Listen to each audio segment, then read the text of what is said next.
Olá, galera! Desejo que todos estejam bem. Eu sou a professora Maiara e nessa videoaula eu vou fazer uma revisão no qual a gente vai conseguir abordar os principais pontos da unidade 1 do livro 4. A gente vai comentar um pouco sobre aspectos humanos e econômicos da Oceania. Desde já tô pedindo desculpa pela voz um pouco afônica, né? Com essa mudança de tempo, eu já não fico muito bem, que eu tenho rinite, eu tenho sinusite, então a minha voz ela fica um pouco mais fanha, tá? Mas vamos lá. Sobre esse ponto, né? Sobre esse capítulo, nós vimos no primeiro momento a questão da colonização e dos povos latinos, né? Vou subir aqui um pouquinho. Nós falamos, né, em relação à colonização, que a Oceania é considerada o novíssimo continente, uma vez que foi a última região a ser colonizada pelos europeus. Lembrando, né, que a Europa é o velho mundo, a América é o novo mundo e a Oceania é o novíssimo mundo. Que a formação, né, da Oceania ela se dá por 14 países e inúmeras possessões. Tem um destaque, obviamente, né, para a Austrália e para Nova Zelândia. Vimos também que, em relação a ele ser o último continente a ser colonizado, estava muito relacionado à questão do interesse, porque até então não se tinha interesse nas terras, muito em função da distância em relação à Europa, e posteriormente é que vai existir o interesse relacionado à descoberta dos metais preciosos no território, tá? Aqui embaixo tem um mapa no qual a gente consegue, no qual a gente consegue fazer essa análise, né, das expedições, e bem diferente do que aconteceu com a África ou com a América, né, naquele período entre os séculos XV e século XVI, o processo de colonização na Oceania vai se dar, né, um tempo bem depois, entre os séculos XVIII e o século XIX. Aqui, né, o mapa que a gente viu. Vimos também um ponto muito importante, que é uma semelhança entre o processo de colonização da Austrália e dos Estados Unidos, uma vez que a colônia penal da Inglaterra era nos Estados Unidos, e com o processo de independência estadunidense, a Inglaterra vai perder, né, a sua colônia penal, e essa colônia penal ela é transferida para a Austrália, né? Então esse é um ponto, é uma característica que a gente tem parecida, né, com a colonização dos Estados Unidos, né? A colonização da região, né, vai ser muito relacionada também à distância, que é aquele ponto que a gente mencionou lá no início, essa distância em relação à Europa, e depois com a descoberta, né, desde os solos férteis, da questão dos metais preciosos, né, é que o processo ele vai se efetivar, e posteriormente as condições naturais vão transformar a Austrália em um grande produtor, fornecedor de lã, ponto muito crucial, né, para a indústria inglesa. Depois nós vimos, né, um lado extremamente ruim do processo de colonização, que é em relação aos povos nativos. Os povos nativos da Austrália são os aborígenes, que foram massacrados e dizimados em função do processo de colonização. A gente pode até fazer, né, um parâmetro com os indígenas no território brasileiro, né? Os aborígenes na Austrália, eles foram dizimados. Hoje, eles vivem em regiões mais isoladas, né? Mas no deserto central do continente australiano. Aqui é uma imagem que a gente viu sobre eles. Já na Nova Zelândia, o contexto vai ser um pouquinho diferente, até mesmo porque o processo de colonização na Nova Zelândia ele vai acontecer depois do processo de colonização da Austrália, e a população nativa da Nova Zelândia, que são os Maori, eles vão ser mais resistentes, né? Vão demonstrar uma resistência maior em relação a colonização britânica, né, que só vai ocorrer no final do século XIX, assim como na Austrália, né. No caso dos Maori, eles são originários da Polinésia, lembrando, né, que nessa questão do continente da Oceania temos a Polinésia, Melanésia e Micronésia. Os Maoris são originários da Polinésia e eles vão chegar na Nova Zelândia no século IX. Durante esse processo vai ter um quantitativo, né, dessa população que também vai ser dizimada, vai ser expulsa das suas terras e vão começar, né, a ter práticas de agricultura, né, de pecuária em outras porções do território, tá? Aqui uma imagem falando sobre os Maori. Depois a gente falou sobre os aspectos sociais, com base em alguns indicadores, né?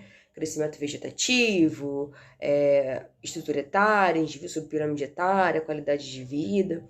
O primeiro que a gente viu foi sobre densidade demográfica.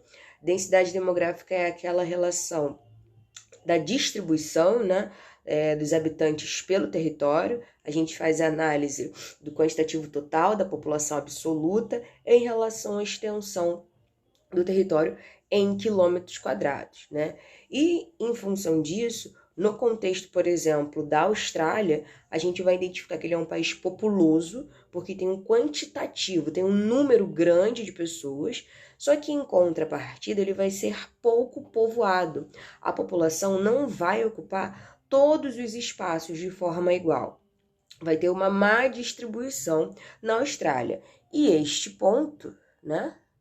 Aqui tem um mapa, né, fazendo essa representação da distribuição. Percebam, desculpa, gente. Percebam que existe, né, uma concentração em pontos muito específicos, e isso vai se dar, né, muito em função de uma questão climática. Obviamente, as pessoas vão se concentrar em áreas no qual as condições naturais são mais propícias à sua fixação. E existe uma grande extensão do território australiano que são de áreas desérticas. Então, a população não vai ocupar esse espaço. A população ela vai se encontrar distribuída de uma forma irregular, no qual essa concentração populacional, obviamente, vai se dar nas porções litorâneas, e a gente vai identificar vazios demográficos nas porções desérticas. É aquela questão do elemento natural que vai influenciar nesse processo de fixação, nesse processo de distribuição da população pelo território. Aqui foi um jogo rápido, né, até para relembrar essa questão do populoso e do povoado, populoso no aspecto de quantitativo, né, se tem muitas pessoas, em relação à população absoluta, o povoado já em relação à densidade demográfica, distribuição dessa população. Depois a gente falou sobre a Nova Zelândia, né? O contexto da Nova Zelândia ele vai ser formado basicamente, né, por duas ilhas principais, a Ilha do Norte e a Ilha do Sul, separadas pelo Estreito de Cook, e vai apresentar uma densidade demográfica, né? Também não é uma densidade demográfica que não é tão alta assim, né? Até mesmo em função do seu quantitativo populacional. Depois a gente viu sobre o crescimento vegetativo. Crescimento vegetativo é aquela relação das taxas de natalidade, as de mortalidade e as taxas de migração. No caso da população da Austrália, uma grande parte vai ser formada pelos imigrantes. Lembra aquele contexto que a população nativa foi dizimada, né? Então, são descendentes de ingleses, descendentes de irlandeses, que vão ter o controle dessa região, e isso também vai, obviamente, estar relacionado à questão do baixo crescimento vegetativo, né? Porque em função dessa população ser composta, né, de imigrantes, é um resultado, né, de todas as políticas de incentivo do governo para a entrada de imigrantes, até mesmo para suprir, até mesmo não, né, principalmente para suprir a demanda de mão de obra, né? E aí a gente vai analisar por que que existe essa necessidade de incentivar a imigração. Por que existe essa necessidade de trazer pessoas de fora? Aí a gente entra. Primeiro ponto, alta expectativa de vida. Conforme essa população ela vive por muito tempo, você vai ter uma constituição de uma população, né, posteriormente mais velha. E se ela está vivendo por mais tempo, se essa esperança de vida está maior, obviamente porque há uma boa condição de vida da população. Essa boa condição de vida ela proporciona uma maior esperança de vida. Então a gente tem um ponto. O outro ponto é que, junto com essa alta expectativa de vida, a gente vai ter uma baixa taxa de natalidade. Natalidade é a relação de nascidos vivos em um grupo de 1.000 pessoas durante um ano. Então, é a quantidade de pessoas que estão nascendo em função de diversos fatores, como inserção da mulher no mercado de trabalho, como o uso de métodos contraceptivos, a própria educação familiar, né? As condições de urbanização fazem com que as populações, né, as famílias tenham que venham a nascer menos crianças, né? Então você tem dois parâmetros: não estão nascendo mais crianças e os adultos, né, estão ficando velhos. Você tem um envelhecimento da população nesse contexto. E se a maioria, vamos falar assim, né, entre aspas, a maior parte da população são de idosos, não tem mão de obra. Se não estão nascendo pessoas, para que posteriormente haja aquele processo, né, de reposição natural, você também não tem mão de obra. Então isso que vai classificar a necessidade, né, dessa importação não, né, desse incentivo aos imigrantes para suprir as necessidades de mão de obra. Aí depois, né, ele só conclui, né, que o mesmo que acontece na Nova Zelândia, cuja população é predominantemente de imigrantes, apresenta também um baixo crescimento vegetativo. Então, esse contexto a gente tem tanto na Austrália quanto na Nova Zelândia. Depois a gente falou sobre qualidade de vida e estrutura etária, então remete, né, um pouquinho que a gente mencionou agora em relação a essa alta expectativa de vida. Se existe essa alta expectativa de vida, é porque, de modo geral, existem boas condições de vida para a população. Só que eu não estou falando que isso é 100%, é na maioria. A gente vai identificar que existem disparidades, grandes disparidades, neste contexto. Aí o livro trouxe o exemplo. Por um lado, a gente tem a Nova Zelândia e a Austrália, que possuem elevados indicadores sociais, e por outro lado, a gente tem, por exemplo, Papua Nova Guiné ou Ilhas Salomão, com graves problemas sociais. Foi aquilo que a gente identificou, a partir dessa tabela, né? Se a gente for analisar, olha a expectativa de vida, por exemplo, da Austrália, 82,4 anos. Em contrapartida, olha a expectativa de vida de Papua Nova Guiné, 62 anos. É uma diferença muito considerável, né? E isso a gente pode analisar em todos os outros fatores: IDH, acesso à água potável, alfabetização, a renda, então, é absurda, tá? Então, apesar de ambos os países estarem no mesmo continente, apesar de modo geral, né, a Austrália e a Nova Zelândia apresentarem boas condições de vida, essa não é uma realidade para todos os países da Oceania. Aí depois, aqui só vem reafirmando, né, o que eu mencionei com vocês, exatamente sobre esse ponto dessas divergências. De um lado, a gente tem países com com uma elevada taxa de IDH, né? Outros com IDH mais baixos, muito em função, né, do processo de colonização, das dificuldades econômicas de cada país. E esses problemas sociais, eles são acentuados no contexto, por exemplo, de Papua Nova Guiné, pelos conflitos internos. São conflitos tribais que vão prejudicar ainda mais o processo de desenvolvimento social do país. Depois, quanto à estrutura etária, né? Etária, aquela relação da idade da população, a gente vai conseguir identificar que tem países velhos, no qual a gente tem um maior quantitativo de pessoas idosas e uma baixa taxa de natalidade, né? Porque tem muito idoso e não estão nascendo mais pessoas, não está tendo aquele processo de reposição natural, né? A gente nasce, cresce, trabalha, morre. Então, esse processo não está acontecendo. Como é o caso da Austrália, o caso da Nova Guiné. E em contrapartida, a gente também vai ter países como é o caso Austrália e Nova Zelândia. E como é o caso de Papua Nova Guiné, no qual a gente tem um número baixo de idosos e o predomínio de jovens. Essa análise de base vai ser totalmente diferente. É o que a gente consegue ver, por exemplo, nessas duas pirâmides aqui. Ó. Eu não consigo. Deixa eu diminuir aqui. A primeira pirâmide, a pirâmide de Papua Nova Guiné.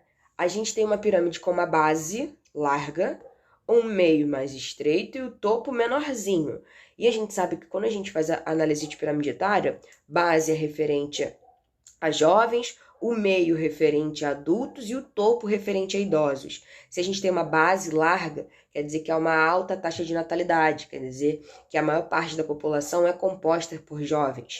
Se a gente tem uma base já estreita, informa que tem uma menor taxa de natalidade. Se a gente tem, por exemplo, um topo muito largo, é em função de uma alta expectativa de vida. Quer dizer que a maior parte da população é composta por idosos. É um país, um território, um bairro, a localidade ao qual esteja se estudando é velha, tendo em vista ter o maior quantitativo de idosos.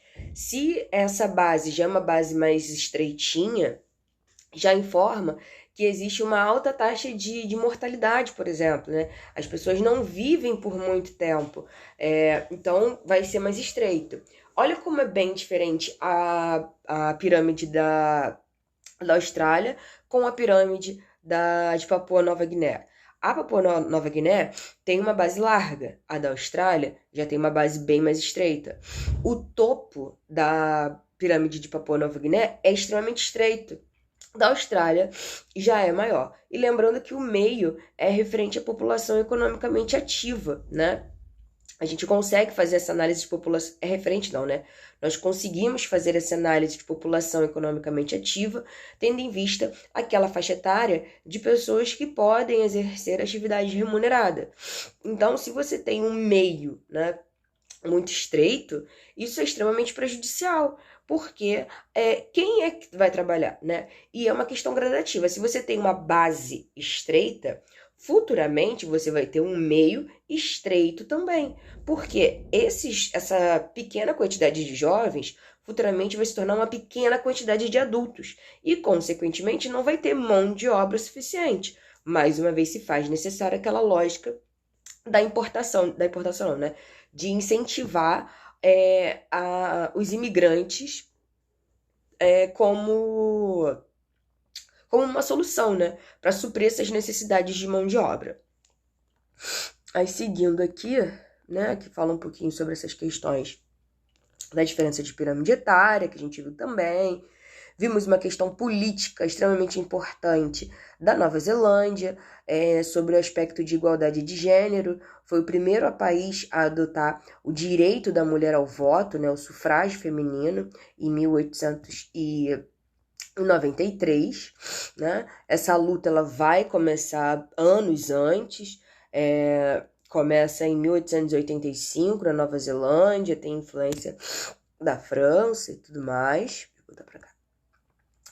Depois a gente falou sobre as questões econômicas, né? Aí a gente volta àquela noção de população economicamente ativa, aquela porção, né? Aquela faixa, o grupo dentro da faixa etária com idade para exercer atividade remunerada. A economia ela é baseada em 3 setores, né? Setor primário, setor secundário, setor terciário. Dentro do setor primário, a gente vai compreender a extração de matéria-prima de modo geral, seja agricultura, pecuária, extrativismo, pesca ou a mineração. A indústria, né, trabalhando aí o setor secundário, e o setor terciário vai ser responsável por comércios e serviços. E em relação a esse aspecto econômico da Austrália, até mesmo por esse gráfico pizza que a gente já analisou, o maior percentual da população economicamente ativa está no setor terciário, né? Depois seguido do setor secundário. Gente, desculpa, né? Como eu falei pra vocês no início, eu tô com a minha rinite, né? Bem atacada e às vezes dá vontade de espirrar, às vezes o nariz coça. Mas vamos lá. A maior parte da população vai estar presente no setor terciário, né, o setor de serviços, seguido do setor secundário de indústria e, por último, o setor primário. O setor primário, a gente vai ter um destaque, né, em relação às monoculturas voltadas para exportação e as agriculturas de subsistência voltadas para suprir as necessidades, né, daquela própria população, tá?